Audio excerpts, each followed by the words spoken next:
नमस्कार दोस्तों, कैसे हैं आप सब। I hope you all are doing well, good and healthy. अच्छे कर रहे होंगे, अच्छे से तैयारी चल रही होगी आप लोगों की। दोस्तों, जैसा कि आप सब जानते हैं, हम लोगों का एईडीओ बीपीएससी का जो सीरीज चल रहा है उसका आज हम लोग तीसरा लेक्चर करने वाले हैं, जिसका नाम है जैन धर्म। तो लेक्चर स्टार्ट करने से पहले थोड़ा सा देख लेते हैं कि आप लोगों को क्लियर आवाज जा रही है, सारा चीज क्लियर है, क्या सुनाई दे रही है? ठीक है, हाँ ठीक है, चलिए चलिए ठीक है, हाँ ओके। तो जैसा कि आप सब जानते हैं कि क्वेश्चन फैक्ट्री आपके लिए लेकर के आया है एईडीओ का क्रैश कोर्स का सीरीज, और सीरीज में जो है सारे जो रेड जोन टॉपिक है उस टॉपिक को हम लोग डिस्कस कर रहे हैं, और उस टॉपिक के संदर्भ में आज हम लोगों का तीसरा चैप्टर है, और तीसरा चैप्टर का जो ये वीडियो है जिसका नाम है जैन धर्म, और वीडियो पूर्ण रूप से हिंदी में होगा। और जैसा कि हर वीडियो के माध्यम से मैं आपको पहले ही बता देता हूं कि हम लोग एग्जाम पर्सपेक्टिव से, एग्जाम निकालने के पर्सपेक्टिव से पढ़ाई कर रहे हैं, ना कि हमको ज्ञान प्राप्ति के पर्सपेक्टिव से। तो हम लोगों को ज्ञान से ज्यादा इस पे फोकस करना है कि एग्जाम पॉइंट ऑफ व्यू से कौन से सवाल आते हैं, और उस सवाल को देखना है और उसी सवाल पे फोकस करना है और उसी चैप्टर पे फोकस करना है। तो इस वीडियो के माध्यम से हम लोग देखेंगे जैन धर्म, और जैन धर्म में जो है जो इंपॉर्टेंट चीज है उसको हम लोग कवर करेंगे। जैसे इसका बायोग्राफी हो गया, इंपॉर्टेंट वर्क्स हो गया, और सोर्स कहां से ये चीज मिले हैं, और चैप्टर 2 है क्वेश्चन फैक्ट्री, जो कि चैनल का नाम है। इस चैनल के माध्यम से इन चीजों को आप देख रहे हैं तो इसका नाम होना भी जरूरी है। तो आप देख लीजिए दोस्तों कि जैन धर्म के बारे में स्टार्ट करने से पहले एक जानकारी और आपको दे दूं कि इससे पहले हम लोगों का बौद्ध धर्म हो चुका है, और बौद्ध धर्म के सारे क्वेश्चन और टेस्ट भी हो चुके हैं, और सारा पीडीएफ भी जा चुका है टेलीग्राम चैनल पे। और जैन धर्म का भी आज टेलीग्राम चैनल पे आपको वीडियो चला जाएगा, ये फोटो चला जाएगा, जो इसका पीडीएफ है उसका फोटो आपको मिल जाएगा। ठीक है, तो चलिए हम लोग स्टार्ट करते हैं बिना किसी देरी के।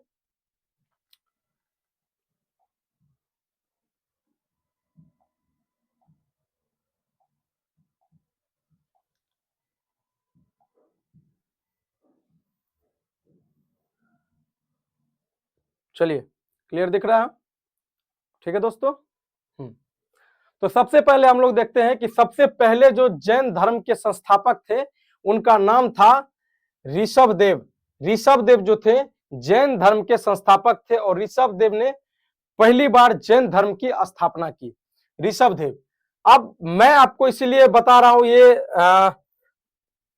टोटल 6 जैन धर्म से जुड़े हुए जैन गुरु हैं। इनके बारे में 6 के बारे में जानना इसलिए आवश्यक है क्योंकि एग्जाम पर्सपेक्टिव से ये सवाल बार बार पूछे जाते हैं, तो इसीलिए इन 6 गुरु के बारे में थोड़ा सा जानना जरूरी है। बाकी आप सबसे ज्यादा फोकस तो करेंगे महावीर जैन पे, लेकिन इन 6 के बारे में थोड़ा सा जान लेते हैं। ठीक है, तो ऋषभदेव पहले तीर्थंकर थे और जैन धर्म के संस्थापक थे, और इनका प्रतीक था बैल। बैल जो है इनका सिंबल था, और इसी प्रतीक के जरिए इनको देखा जाता था, बैल इनका प्रतीक था। ठीक है, उसके बाद दूसरे जो है उनका नाम था अजीतनाथ। अजीतनाथ का प्रतीक थे हाथी। अजीतनाथ जो थे दूसरे तीर्थंकर थे, उनका प्रतीक था हाथी। तीसरे जो थे संभवनाथ, संभवनाथ जिनका प्रतीक था घोड़ा। हाथी घोड़ा, बैल हाथी घोड़ा, आपको 3 याद करना है इसे। 19वें जो तीर्थंकर थे जिनका नाम था मल्लीनाथ, 19वें तीर्थंकर जिनका नाम था मल्लीनाथ, ये एकमात्र महिला तीर्थंकर थे। यह एकमात्र महिला तीर्थंकर थे और श्वेतंबर परंपरा से संबंधित थे। ये श्वेतंबराज जो श्वेतंबर परंपरा थे उनसे संबंधित थे। इनका प्रतीक था कलश। ये स्त्री थे, स्त्री महिला तीर्थंकर थे, एकमात्र महिला तीर्थंकर, और इनका जो प्रतीक था वो है कलश, और इनका नाम था मल्लीनाथ, जो कि 19वें थे। ठीक है, और एक उसके बाद 21वें नंबर के आते हैं, उनका नाम था नेमिनाथ, जो कृष्ण के सगे भाई माने जाते हैं। कृष्ण के सगे भाई माने जाते हैं, उनका नाम था नेमिनाथ, वो 21वें थे, और इनका प्रतीक था शंख। और एक थे जो सेकेंड लास्ट, जैसे कि 24वें हम लोग पढ़ेंगे तो 23वें थे पारसनाथ, जिनका वास्तविक इतिहास तीर्थंकर थे, ऐतिहासिक तीर्थंकर थे, वास्तविक ऐतिहासिक तीर्थंकर थे, जिनका प्रतीक था स्नेक्स, सांप। ठीक है, जो अहिंसा सिद्धांत स्थापित किए थे। ठीक है, तो इनके बारे में आपको थोड़ा सा जानकारी मिल गई। फोकस आपको ये करना है मल्लीनाथ जो स्त्री थे जिनका कलश था। और आप ये बताइए कि 2 तीर्थंकर जिनका ऋग्वेद में व्याख्या मिला है उनका नाम आप कमेंट बॉक्स में लिख करके बताइएगा। आपके लिए ये एक टास्क है। चलिए हम लोग आगे बढ़ते हैं दोस्तों। अब यहां से स्टार्ट होता है दोस्तों महावीर जैन। महावीर जैन जो 24वें 24th जो है तीर्थंकर थे। और संस्थापक तो आपको ऋषभ देव मैं बता ही दिया जो कि पहले तीर्थंकर थे। और 23वें थे सेकेंड लास्ट जो पारसनाथ जिनका प्रतीक था सांप सांप। और जो 24वें तीर्थंकर है उनका नाम था महावीर स्वामी। जो 24वें तीर्थंकर है उनका नाम था महावीर स्वामी। और इनके बारे में ही थोड़ा हम लोग को आज जानकारी ले लेना है कि महावीर स्वामी कौन थे, इनसे रिलेटेड जो इनकी बायोग्राफी है, इनसे रिलेटेड जो इनके इंपॉर्टेंट वर्क्स है, इनके सारे सोर्स कहां से हैं, इनके कुछ पुस्तकें हैं वो कहां से आई, यह हम लोगों को देख लेना है। उसके बाद इनका जन्म होता है 540 बीसीई में। 540 बीसीई में कुंडल ग्राम वैशाली में। कुंडल ग्राम कहां है? वैशाली में। उसके बाद इनके पिता का नाम था सिद्धार्थ, इनकी माता का नाम था त्रिशला। इनके पिता का नाम था सिद्धार्थ और इनकी माता का नाम था त्रिशला। इनकी एक पत्नी भी थी जिनका नाम था यशोदा। यशोदा इनकी पत्नी पत्नी का नाम था। उसके बाद इनके पुत्र थे जिसका नाम था प्रियंकर। इनके एक पुत्र थे जिनका नाम था प्रियंकर। आप ये बताइए कि गौतम बुद्ध के पुत्र का नाम क्या था? आर से नाम था, कमेंट बॉक्स में लिख करके बताइए। उसके बाद बचपन का नाम था वर्धमान। बचपन का नाम था वर्धमान। और 30 वर्ष की अवस्था में यह गृह त्याग किए थे, जबकि महात्मा बुद्ध 19 वर्ष की अवस्था में गृह त्याग किए थे और 35 की अवस्था में उनको ज्ञान की प्राप्ति हुई थी। लेकिन इनको 30 वर्ष में यह अपने गृह त्याग किए थे, यानी 1 साल बाद। उसके बाद 12 वर्ष का कठोर साधना, इनके टाइम में 12 वर्ष का कठोर साधना हुआ था, तब जाकर के इनको 42 की अवस्था में कैवल्य ज्ञान की प्राप्ति हुई। ठीक है, 12 वर्ष इनको लगा ज्ञान की प्राप्ति के लिए और 12 वर्ष बाद इनको ज्ञान की प्राप्ति हुई, तभी कैवल्य ज्ञान की प्राप्ति इनको हुई। ठीक है, उसके बाद स्थान कहां पे था जहां पे इनको ज्ञान की प्राप्ति हुई? तो इनको ज्ञान की प्राप्ति हुई थी त्रिजुपालिका नदी के तट पर। त्रिजुपालिका नदी के तट पर जिस वक्त इनको उपाधि मिली जिन, अहर्त और निर्दोष कैवल्य ज्ञानी। ठीक है, जिन, अहर्त, निर्दोष और कैवल्य ज्ञानी। और त्रिजुपालिका नदी, जैसा कि आपको इससे पहले भी हम पूछे थे कि आप हमको यह बताइए कि महात्मा बुद्ध को जिस नदी के तट पे ज्ञान की प्राप्ति हुई उसका आपको डिस्ट्रिक्ट का नाम मेंशन करना। उसी प्रकार त्रिजुपालिका नदी कहां से कहां बहती है, वो कौन सी डिस्ट्रिक्ट में आती है, इसका भी नाम आपको कमेंट बॉक्स में लिख के बताना। आप सर्च कीजिए, आप सर्च कीजिएगा तो डाटा आपके फैक्ट्स में और ज्यादा से ज्यादा आएंगे। उसके बाद 5 महाव्रत थे इसमें, 5 महाव्रत थे जब इनको ज्ञान की प्राप्ति हुई त्रिजुपालिका नदी के तट पर। उसके बाद इनको भी ज्ञान हुआ। उसके बाद इसमें 5 महाव्रत थे। 5 महाव्रत में कौन कौन थे? अहिंसा, सत्य, असत्य, ब्रह्मचर्य और अपिग्रह। 5 महाव्रत। 5 महाव्रत में मतलब क्या कि आपको यह चीज फॉलो करना है। जैसे अहिंसा, अहिंसा का मतलब है यदि आपको कोई उत्तेजित आवाज में बोले तो आप एग्रेसिव होकर के उसका जवाब ना दे, आप आराम से पेशेंसली उसका जवाब दे, आप रिलैक्स होकर के उसका जवाब दे। मतलब आप हिंसा करने पे उतावलू ना हो जाए, उसी को बोला जाता था अहिंसा। सत्य, सत्य का मतलब तो आप जानते हैं कि कोई बात सत्य बोलना है, उसमें झूठ नहीं बोलना है।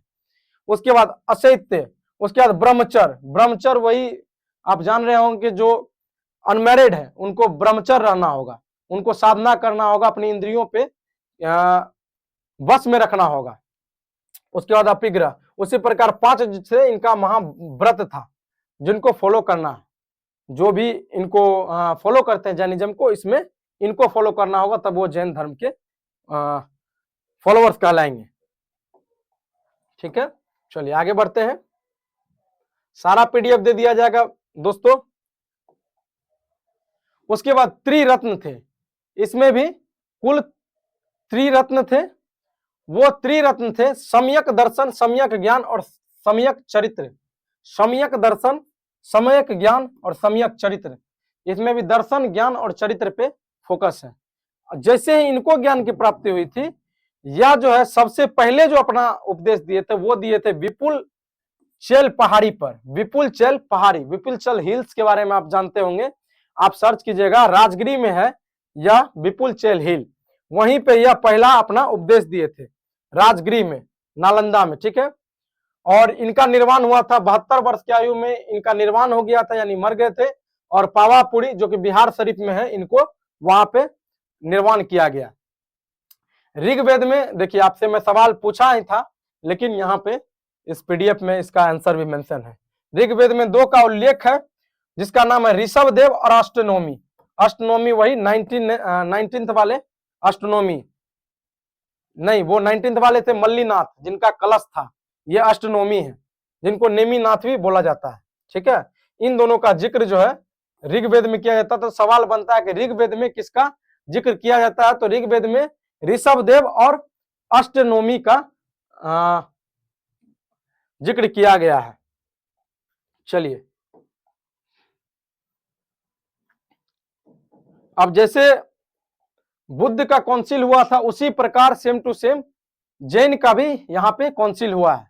आप देख लीजिए, यहाँ पे पहला जैन काउंसिल यानी पहला जैन संगति कहाँ हुआ था? पाटलिपुत्रा में हुआ था दोस्तों, 310 बीसीई में हुआ था।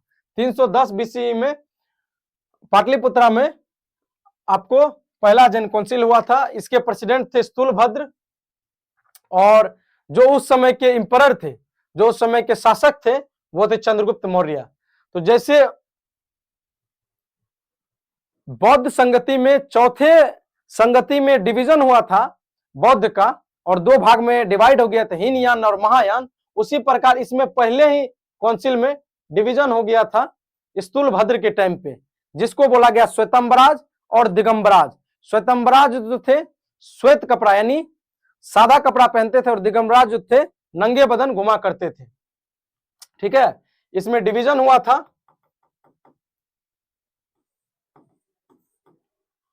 और डिवाइड होके क्या बना था? एक श्वेतंबराज,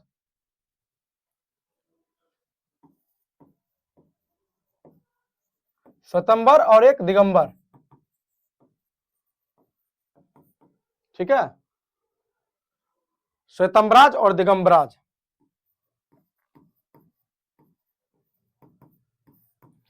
श्वेतंबर और दिगंबर 2 डिवीजन में, यहां पे 2 डिवीजन हुआ था। किसका? तो जैन में पहली टाइम में ही, स्थूलभद्र के समय पे ही। उसके बाद दूसरा जैन काउंसिल जो हुआ था वो कहां पे हुआ था? वल्लभी। वल्लभी कहाँ है? गुजरात में। वल्लभी कहाँ है? गुजरात में। 512 एडी में, 512 एडी में। आप यहां देख लीजिए, 310 बीसी है और 512 एडी है। ठीक है, मिस्टेक तो नहीं कर दिया, इसको मिला लेना पड़ेगा एक बार। ठीक है, खैर, प्रेसिडेंट थे उसके देवर्थी गनी क्षमा शरवण, देवर्थी गनी क्षमा शरवण। ठीक है, और इंपरर कौन थे? जो वहां के शासक थे वो भानुगुप्त थे, और भानुगुप्त जो मैत्रिक डायनेस्टी, मैत्रिक वंश से संबंध रखते थे। भानुगुप्त कौन थे? जो मैत्रिक वंश से संबंधित रखते थे। और वल्लभी गुजरात में दूसरा काउंसिल हुआ था। पहला कहां हुआ था? पहला हुआ था पाटलिपुत्रा में। ठीक है, चलिए, ये इंपॉर्टेंट पॉइंट है, यहीं से प्रश्न आते हैं। अब आगे हम लोग आगे बढ़ते हैं दोस्तों। अब महावीर के मुख्य पुरुष शिष्य की बात होगी। महावीर के मुख्य पुरुष शिष्य, यानी महावीर के जो पुरुष शिष्य थे उनकी बात होगी, तो उनका नाम था गौतम स्वामी। गौतम स्वामी जो थे महावीर के मुख्य पुरुष शिष्य थे, और उनका पहला अनुयोगाचार्य जो था उसका नाम था जामिल।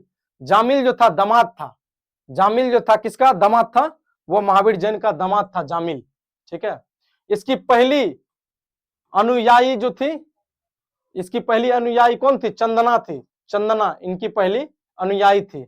और महावीर का पहला उपदेश कहां हुआ था? मेघ कुमार को दिया था। मेघ कुमार जो है उसको महावीर ने अपना पहला उपदेश दिया था, मेघ कुमार को। और पहला उपदेश स्थान कहां था?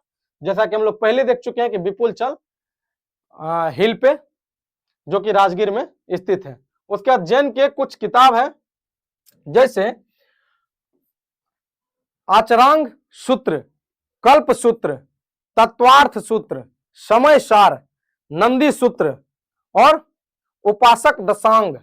उपासक दशांग, तो इन पांचों किताब को आप याद रख लीजिएगा। जो आपसे डायरेक्ट सवाल पूछा जाए कि नंदी सूत्र किससे संबंधित है, तो आप कोई नंद डायनेस्टी के बारे में लिख दिया जाए, जो नंद वंश, तो आप नंदी मार करके कंफ्यूज नहीं होगा। नंदी सूत्र जो किताब है वो संबंधित है जैन धर्म से। जैन की ये किताब है नंदी सूत्र।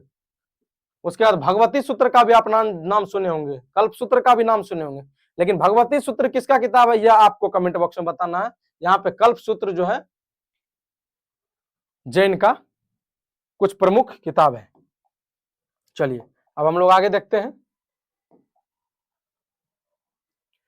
अब आ गया क्वेश्चन, आप देख लीजिए बीपीएससी किस तरह से क्वेश्चन पूछा है अपने पीवाईक्यू में जैन से संबंधित। देख लीजिए 63rd बीपीएससी 2017 में जैन धर्म के प्रवर्तक महावीर जी का मोक्ष स्थान कहां स्थित है। तो जैसा कि हम लोग देख चुके हैं पावापुरी में, महापरिनिर्वाण कहां पे हुआ था, पावापुरी में। मोक्ष स्थान के बारे में पूछ रहा है, ठीक है, पावापुरी। दूसरा, महावीर स्वामी का जन्म कहां हुआ था, कुंडग्राम में। देख लीजिए बीपीएससी 42 में पूछा था, उसके बाद 47 में पूछा था, उसके बाद 53 और 55 में, यानी रिपीटेड क्वेश्चन है दोस्तों इनका। एक चीज ये चीज है कि ये रिपीटेड क्वेश्चन पूछते हैं और बार बार क्वेश्चन एक ही पैटर्न पे पूछते हैं, एक ही क्वेश्चन को भी रिपीट कर देते हैं। इसीलिए मैं बस उसी चीजों को पढ़ाने का प्रयास कर रहा हूं जो चीज बार बार रिपीटेड हो रहा है। चलिए अब आगे देखते हैं।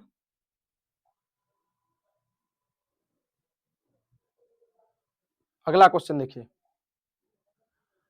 त्रिरत्न सिद्धांत, सम्यक धारण, सम्यक चरित्र एवं सम्यक ज्ञान जिस धर्म की महिमा है वह है, सिंपल है, जैन धर्म। जबकि यह सवाल आपको 2004 यूपीपीसीएस में भी पूछा है, जबकि यह बीपीएससी में भी पूछा है। ये बीपीएससी का ही है, यहाँ पे लिखा हुआ नहीं है, बीपीएससी का क्वेश्चन है और शायद 2020 का या 22 का क्वेश्चन है ये। त्रिरत्न या तीन रत्न जैसे सटीक ज्ञान, सच्ची आस्था और सटीक क्रिया निम्नलिखित में से किससे संबंधित है, तो जैन धर्म से। दिखाई दे रहा है, ठीक है, जैन धर्म से संबंधित। देखिए बीपीएससी इसी फॉर्मेट में क्वेश्चन पूछती है और बस बहुत बेसिक क्वेश्चन सब ये से पूछती है, तो इसलिए आपको ज्यादा डिटेल में नहीं जानना है, बस जो पूछती है उस पर फोकस करना है और एग्जाम क्लियर करने पे फोकस करना है। अगला क्वेश्चन ये देखिए, महावीर जैन की मृत्यु निम्नलिखित में से किस नगर में हुई थी। महावीर जैन की मृत्यु किस नगर में हुई थी, तो आप देखिए पावापुरी। भगवान महावीर 2001 बीपीएससी 45 बीपीएससी, भगवान महावीर का प्रथम शिष्य कौन था, तो जामिल था। जैसा कि मैं पहले ही बता दे, जामिल इनका दामाद भी था।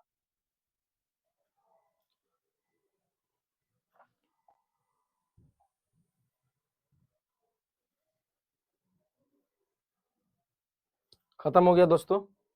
तो इसी प्रकार से जो क्वेश्चन पूछा जाता है उसी पे हम लोग फोकस करके वीडियो बनाने का प्रयास कर रहे हैं, ताकि कम से कम समय में आपका जीएस अच्छे ढंग से रिवीजन हो जाए। जो एग्जाम में पूछा जा रहा है बस उतना ही पढ़ने का प्रयास कर रहे हैं हम लोग। इससे ज्यादा डायमेंशन को टच करने का कोशिश करेंगे तो बहुत सारा डायमेंशन, एक यदि जैन पढ़ने बैठेगा तो जैन के कम से कम 25-30 पुस्तक हो जाएंगे। तो हम लोग को वो नहीं पढ़ना है, हम लोगों को सिर्फ ये पढ़ना है कि एग्जाम में जो कंटेंट पूछा जा रहा है, एग्जाम में जो ऑब्जेक्टिव पूछा जा रहा है उस पर फोकस करना है और एग्जाम को क्रैक करने के माध्यम से रेड जोन को देखते हुए हम लोगों को टॉपिक कवर करके आगे बढ़ना है। Thank you so much for watching this video, have a good day.